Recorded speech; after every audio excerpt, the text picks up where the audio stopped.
So James Haskell, unfortunately missing out in the autumn tests. What's the update on the injury? Injury's good. I'm hoping to be back in December, back running. I've done 2 or 3 running sessions this week, which is really good for me. It feels like a bit of an achievement because of how the toe was and how it was sore. I wasn't sure I was going to be able to run again. So I'm very pleased about that. And every day I'm ticking more and more stuff off, so my focus is back in December. You're not the only one injured from the England squad. It just goes to show the great strength of depth that England has these days. South Africa on Saturday. Ordinarily, South Africa often come to Twickenham as favourites, but not this time. Says a lot. It does say a lot. I think that form going into things that I don't think matters dramatically. I think what happens on the day is going to be key. Obviously, from all the feedback I've had from the guys in England camp's been incredible. Very hard work, very diligent, a lot of attention to detail. The focus has been on South Africa from the very first moment we met up post Australia. From a South African point of view, hugely physical team, based around their 2 second rows. So it'll be interesting to see if we get that physical presence right, we match that and we deliver with the skill we've got. And I think it's very exciting to see guys like Elliot Daly getting their first start because he's an incredible attacking player. I'm very excited. And the autumn tests in general, I mean, every test match is important. Obviously, World Cup draw, World Cup pool, World Cup ranking, as you learnt from last time, is very important as well. Are you confident about the whole series?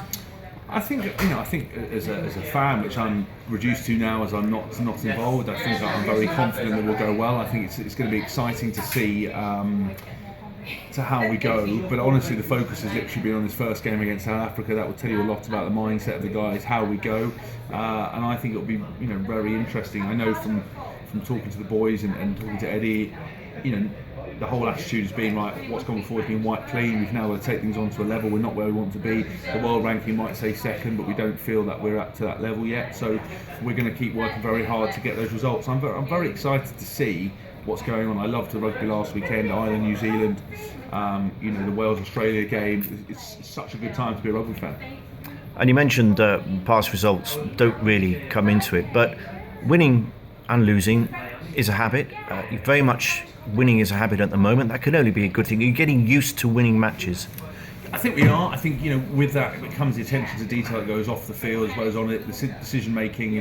Nothing binds a team and develops a culture more than winning. You can put all building blocks in place you want to, but if you don't have the winning to tie it together and the enjoyment factor, which England has had, I think every time he takes the field, people like Billy Vunipola and Owen and Mako and guys like that, they're growing in their leadership roles. You've got Dylan and obviously experience like Tom Wood and Courtney in the mix, and now Joe Launchbury's captain of Wasps. Those kind of things are really having an effect, and it means that all decisions are left down to just playing rugby, and the other guys will make the key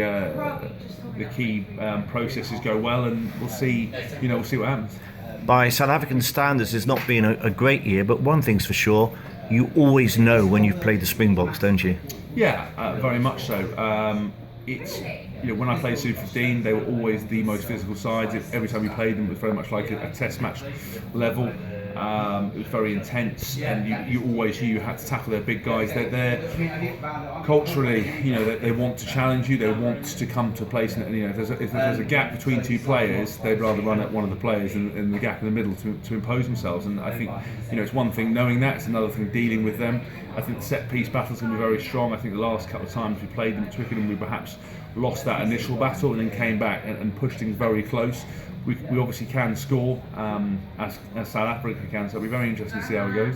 Final thing, Ireland beating New Zealand last weekend tells you 2 things. Number 1, New Zealand are very good, but they are beatable. Number 2, Ireland are a decent team as well. Going to make the Six Nations very interesting. Yeah, it's an incredible achievement to beat the All Blacks. I think it's a credit to New Zealand that how happy everyone gets. I think it was over 100 years or something that Ireland hadn't beaten them. In my career, we've only beaten them once. It was an amazing game to watch. Credit to Ireland. I thought they were very, very good. I'm a little bit disappointed they beat New Zealand just because it's now upset a giant of world rugby, and they're probably not going to lose for another 5 years. But New Zealand are beatable. Any team's beatable on the day. They are the most winningest team of all time, and credit to them. So I think the Six Nations will be a huge challenge. Ireland are always a very, very difficult side to play against. They're always very good. They've got great coaches in charge of them, and it'll only add to the melting pot, which will be the Six Nations.